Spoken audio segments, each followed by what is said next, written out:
एउटा जीवनोपयोगी कुरा, चिनी गुलियो हुन्छ तर त्यसलाई हामीले तरकारीमा प्रयोग गर्न सक्दैन। नुन नुनिलो हुन्छ, त्यसलाई हामीले चियामा प्रयोग गरिँदैन।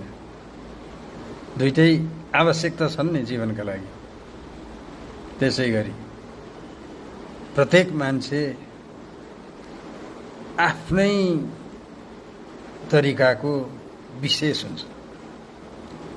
प्रत्येक मान्छेमा आफ्नो एउटा विशेषता हुन्छ र ऊ अर्कोभन्दा फरक हुन्छ। त्यसकारणले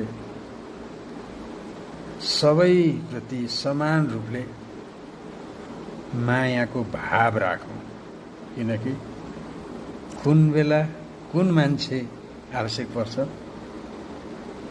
त्यसको केही अग्रिम जानकारी हुँदैन नि त।